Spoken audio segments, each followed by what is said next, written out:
बेहदची परम महाशांती। आजचा आपल्या व्हिडिओचा विषय आहे बापूजींची शिकवण ज्ञानाच्या आधारावरच सर्वत्र परिवर्तन येईल 2021। आता बापूजी सर्वांना परम महाशांती म्हणत आहेत। पुढे ते म्हणतात की कृष्ण अवताराच्या वेळचे जे भगवद्गीतेतील ज्ञान होते ते वेगळे आणि अलौकिक होते आणि आजच्या भगवद्गीतेतील ज्ञान हे अनेक संस्करण म्हणजे त्याच्यावर अनेक संस्कार झाल्यानंतर ते वेगळे आहे। बापूजी म्हणतात की मी आधीच सांगितलंय की आपल्याला नवीन अलौकिक दुनिया बनवण्यासाठी नवीन अलौकिक ज्ञानाची आवश्यकता आहे। आपली नवीन दुनिया ही सर्वांच्या कल्पनेपलीकडची दुनिया असणार आहे। जे ब्रह्माकुमारी संस्थेतून आलेले आहेत त्यांना वाणीचे वचन माहितीच असेल की बेहदचे पिता बेहदच्या मुलांची बेहदच्या गोष्टी करतात। म्हणून इथे आपल्या बेहदच्या संस्थेत बेहदच्या ज्ञानानुसार महाविश्व परिवर्तन आणि पूर्ण मल्टीवर्समधील आत्म्यांची मुक्ती आणि जीवनमुक्ती द्यायची आहे ही शिकवण दिली जाते। हे असे ज्ञान आणि कार्य आहे जे आजपर्यंत ना कुणी ऐकले असेल, कुणी पाहिले असेल किंवा अनुभवले सुद्धा असेल। कारण आत्म्यांची मुक्ती जीवनमुक्ती ज्ञानानुसार केल्याशिवाय ही दुनिया बदलणार नाही। हे परिवर्तन केवळ एका ब्रह्मांडाचे, गॅलेक्सीचे, युनिवर्सचे, ग्रेट युनिवर्सचे नाही तर पूर्ण मल्टीवर्सचे आता महाविश्व परिवर्तन होणार आहे। दुसऱ्या किंवा बाकी सर्व मल्टीवर्समध्ये तर परमतत्वांची दुनिया आहे, अमरलोक आहे, तिथे मृत्यूलोक नाही आहे। पण केवळ आपल्याच मल्टीवर्समध्ये एवढे ब्रह्मांड किंवा सोलर सिस्टम्स आहेत आणि आपल्या स्थूल वतनांमध्ये मृत्यूलोक आहे। पण अशी दुनिया फार काळ चालणार नाही। हे पूर्ण मल्टीवर्सचे परिवर्तन एक असंभव कार्य आहे। या असंभव कार्याला बेहदच्या मुलांना तसेच 33 कोटी आत्म्यांना संभव करून दाखवायचे आहे। यासाठीच या सर्व आत्म्यांना आधी बेहदचे ज्ञान समजून घ्यावे लागेल। कारण अंतसमयी फक्त ज्ञान आणि ज्ञानच शिल्लक राहणार आहे। शेवटच्या काही काळामध्ये दुनियेतील प्रत्येक चॅनलवर फक्त बेहदचे ज्ञानच चालू राहणार आहे। सर्वत्र केवळ ज्ञान भरून राहणार आहे। हेच ज्ञान म्हणजेच बेहदचे ज्ञान सर्वजण घेतील, चिंतन करतील आणि याच ज्ञानानुसार योग सुद्धा करतील। हे ज्ञान घेऊन सर्वजण आत्मस्वरूपात स्थित होतील आणि परमशांतीच्या वायुमंडळातून सर्वत्र परमशांती पसरवतील। सर्वांना परम महाशांती मिळेल आणि त्यानंतर सर्वांना परम प्रकाश सुद्धा मिळेल। यानंतर वायुमंडळात आणखीन परम पावर सुद्धा पसरेल। यामुळेच सर्व आत्म्यांना मुक्ती जीवनमुक्ती दिली जाईल। सगळ्यात आधी भारतात परमशांती पसरेल आणि भारतभर मुक्ती जीवनमुक्ती सगळ्यात आधी दिली जाईल। नंतर मात्र सगळीकडेच मुक्ती जीवनमुक्ती दिली जाईल। यानंतर हळूहळू सर्व ब्रह्मांडांमध्ये, गॅलेक्सीमध्ये, युनिवर्समध्ये, ग्रेट युनिवर्समध्ये आणि अखेर 100 कलेच्या पूर्ण मल्टीवर्समध्ये बेहदचे महाविश्व परिवर्तन आणि मुक्ती आणि जीवनमुक्ती दिली जाईल। कृष्णावतारामध्ये सुद्धा हे बेहदचे ज्ञान नव्हते। त्यामुळेच पूर्ण नवीन दुनिया बनवण्याचे असंभव कार्य करणं तेव्हा शक्य नव्हते। आत्ताच्या या महाविश्व परिवर्तनाच्या कार्यामध्ये आपण सर्व बेहदची मुलं आत्मस्वरूपात स्थित होऊन परम महाशांतीच्या लहरी गृहस्थाश्रमात राहून पसरवणार आहोत। आपल्याकडे गृहस्थाश्रम हाच सर्वात श्रेष्ठ आश्रम असे सांगितलेले आहे।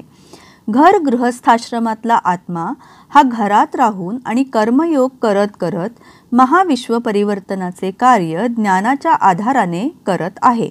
बेहदचे आत्मे असोत किंवा 33 कोटी देवी देवतांचे आत्मे असोत, त्यांना सगळ्यात आधी बेहद ज्ञान हा विषय पूर्ण करायला हवा।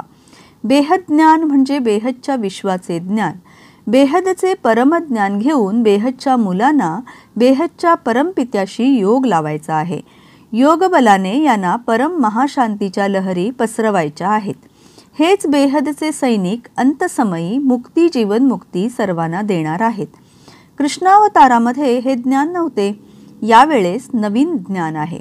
बापूजींनी खूप मेहनतीने आणि खूप विचारांती योगाद्वारे हे ज्ञान धर्तीवर उतरवले।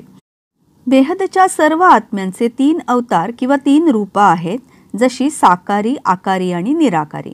साकार अवतारात पूर्ण सृष्टीचे अवलोकन करता येते.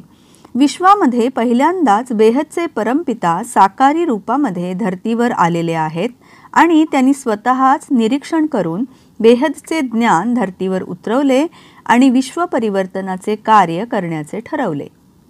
आपल्याला आता पूर्ण विश्व परिवर्तन करून समग्र मल्टीवर्सचे परिवर्तन करायचे आहे. या मृत्यू लोकाला अमर लोकामध्ये परिवर्तित करायचे आहे. कायमस्वरूपी परमप्रकाशाची दुनिया बनवायची आहे. यानंतर कधीही कुठेही मृत्यूलोक असणार नाही, तर अविनाशी अमरलोक चिरंतन काळापर्यंत पूर्ण मल्टीवर्समध्ये असणार आहे. म्हणून बापूजींनी हे बेहदचे ज्ञान आपल्याला दिलेले आहे आणि बेहदच्या विश्व परिवर्तनाची पूर्ण प्रक्रिया आपल्याला समजावली. हीच सगळी प्रक्रिया आणि बेहदच्या ज्ञानाचे महत्त्व सर्वांना हळूहळू समजेल आणि ज्ञानाचा सर्वत्र प्रचार प्रसार होईल. शेवटी परिवर्तनाच्या आधी असा एक काळ येईल जेव्हा ज्ञान मिळवण्यासाठी लोक वाटेल ते आणि वाटेल तेवढी धनदौलत आणि वेळ खर्च करतील, पण हे ज्ञान तेव्हा अलौकिक होऊन जाईल. पण ज्ञानाशिवाय सुद्धा कुणीच काही करू शकणार नाहीत. आता कृष्णाचे चरित्र पाहताना असे पाहिले असेल की कृष्णाने जिथे असुरांशी 2 हात करायचे असतील तेव्हा त्यांच्यावर विजय मिळवण्यासाठी युक्ती करत थोडेफार कपटनीतीचा वापर केलाय. पण हे सर्व असुर नाश करण्यासाठी केले असल्याने तिथे कुणाही दुर्बळावर अत्याचार झालेले नाहीत. म्हणून कृष्ण भगवान म्हणतात की जशास तसे करावेच लागते आणि हेच गीतेनुसार न्याय्य सुद्धा आहे. आपल्या धर्तीवर, गॅलेक्सीमध्ये, युनिवर्समध्ये अनेक धर्म, मठ, संप्रदाय यांचे आत्मे आलेले आहेत जे आपसात लढतात आणि 3ऱ्या महाविश्वयुद्धाची तयारी करत आहेत. समजा आपण परमशांतीच्या लहरी पसरवण्याचा आळस केला आणि त्यामुळे महाविश्वयुद्ध पेटले तर काय होईल विचार करा. कारण या युद्धामध्ये सर्वत्र परमाणु बॉम्ब टाकले जातील, जे आज सगळीकडे तयारच आहेत. सर्वत्र परमाणु बॉम्ब, न्यूक्लिअर बॉम्ब फोडले जातील आणि आत्म्यांचा किती दाह होईल आपण विचार पण करू शकत नाही ना. म्हणून या विश्वयुद्धाची परिस्थिती तयार होण्याआधीच आपल्याला महाविश्व परिवर्तन घडवून आणायचे आहे. आता या युद्धाच्या भीतीपोटीच लोक आध्यात्मिक ज्ञान शोधत आहेत ना. बेहद ज्ञान सर्वत्र पसरेल आणि परमशांतीच्या लहरी युद्ध पातळीवर पसरल्या तर त्यानंतर सर्व काही चांगलंच होईल. म्हणून बापूजी नेहमीच म्हणतात की भय बिन प्रीत नाही, म्हणजे समोरच्या संकटाची चाहूल लागल्याशिवाय लोक शहाणी होत नाहीत आणि अकल्याणामध्येच कल्याण लपलेले आहे. याची थोडीशी झलक आपण कोरोनाच्या रूपाने पाहिलीत. तेवढ्यापुरती लोक शिस्तबद्ध वागत होती, पण आता अजून कठीण परिस्थिती आगामी काळात आपल्या समोर येणार आहे, जी सगळ्यांना बदलायलाच भाग पाडेल. आता काळच शिक्षक होऊन सगळ्यांना जागृत करेल. काळ सगळ्यांना बेहद ज्ञान घ्यायला भाग पाडेल. सर्वजण ज्ञान ऐकत योग करत स्वपरिवर्तन करतील. आजपर्यंत विश्वपरिवर्तनाचे जे असंभव कार्य कधीच झालेले नव्हते ते आपल्याला संभव करून दाखवायचे आहे. आजपर्यंत ब्रह्मांड, महाब्रह्मांड, परम महाब्रह्मांड म्हणजे सोलर सिस्टम, गॅलेक्सी, युनिवर्स यामधील अर्धप्रलय, प्रलय, कल्पप्रलय, महाकल्पप्रलय हे सर्व चालतच राहिले. प्रतिपल अनंत अनंत ब्रह्मांड तयार व्हायची आणि नष्ट व्हायची. पण आता नवीन दुनिया, अविनाशी दुनिया असणार आहे. आता G7 म्हणजेच ग्रेट ग्रेट ग्रेट असे 7 वेळा म्हणेपर्यंतची सर्व दुनिया मुक्त होऊन जाईल, म्हणजेच आपले अस्तित्व गमावून बसेल. आणि G8 ते G17 पर्यंत केवळ 10% असे आत्मे 3 तत्वामध्ये जिवंत राहतील, जे अतिशय शक्तिशाली आत्मे असतील. हे सर्व आत्मे मुक्ती, जीवनमुक्तीवाले म्हणजेच अमर होऊन जातील. थोडक्यात आपला पूर्ण मल्टीवर्स बदलण्याचा प्लॅन आहे. आपले मल्टीवर्स अनंत काळापासूनच पतित झालेले होते, जे आता आपण कायम स्वरूपात अमरलोक बनवणार आहोत. बापूजी आता निवेदकाला प्रश्न विचारत म्हणतात, अरे इथे कधी कुणी निदान सोलर सिस्टम तरी परिवर्तित केलेली कुणी कधी ऐकली आहे का? कधी कुठे मल्टीवर्समध्ये अमरलोक आहे असे तरी ऐकले का? हे सर्व करण्याचा कधीच कुणी विचार करू शकत नाहीत. कारण तत्वांचे परमतत्वांमध्ये परिवर्तन करणे हे काही खायचे काम नाही ना.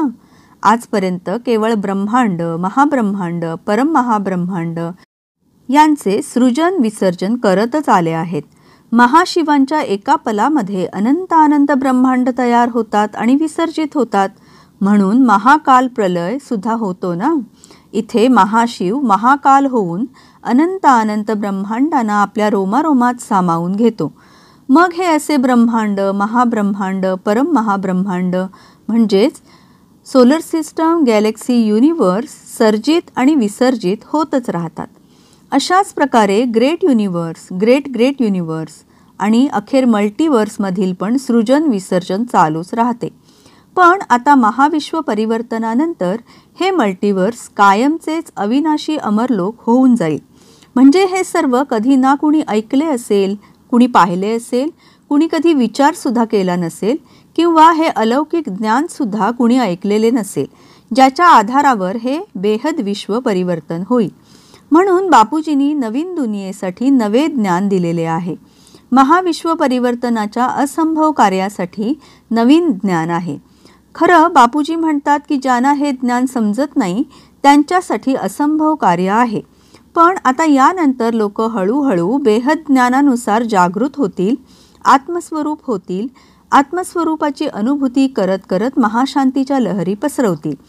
या परम महाशांतीच्या लहरींच्या नुसार समस्त दुनियेतील वायुमंडळातील लहरी बदलून जातील. सर्व काही बदलून जाईल आणि हे सर्व चराचर आपल्या स्थूल आणि सूक्ष्म नजरेतून बघतील. जे वेळीच जागे होणार नाहीत ते हे सर्व पाहिल्यावर जागृत होतील. आता बापूजी सर्वांना परम महाशांती म्हणत आशीर्वाद देत आहेत. श्रोते हो, आपण कधी विचार केलाय का की आपला जन्म कशासाठी झालाय? आपला जन्म फक्त खाणं पिणं मजा करणं यासाठीच झालाय का? आणि आपल्या मृत्यूनंतर काय होत असेल बरं? आपल्याला जर या जन्ममृत्यूच्या कचाट्यातून म्हणजेच 84 लक्ष योनींच्या या दुष्टचक्रातून सुटायचे असेल तर आपण जरूर बेहद ज्ञान घेतले पाहिजे. तसेच हे बेहद ज्ञान घेऊन या मृत्यू लोकाला कायमस्वरूपी अमरलोक बनवण्याचे स्वप्नसुद्धा उराशी बाळगले पाहिजे. यासाठीच मित्रांनो, बापूजींचे बेहद ज्ञान ऐकण्यासाठी बापूजींचे मराठी चॅनल आणि त्यांचे हिंदी चॅनल ज्याचे नाव आहे बापूजी दशरथभाई पटेल, या दोन्ही चॅनलला सबस्क्राईब करून त्याच्यावरच्या बेहद ज्ञानाचे सर्व व्हिडिओ आपण पहा. हे व्हिडिओ पाहून त्यांना लाईक करून आपण भरपूर शेअर करा, जेणेकरून आपल्या मित्रमंडळींचं सुद्धा तसेच आपल्या नातेवाईकांचं सुद्धा भलं होईल. तसेच श्रोते हो, व्हिडिओजच्या खाली कमेंट्समध्ये छान छान कमेंट करा. तसेच तुमचे काही प्रश्न असतील, शंका असतील तर त्या नक्की मांडा, ज्याची उत्तरं तुम्हाला कालांतराने नक्कीच मिळतील. तुमच्याकडून अशी दाद मिळाली असता आम्हाला सुद्धा बापूजींच्या ज्ञानाचे, बेहद ज्ञानाचे नवनवीन व्हिडिओ करण्याची प्रेरणा मिळते. बेहदच्या बेहदची परम परम परम महाशांती होत आहे.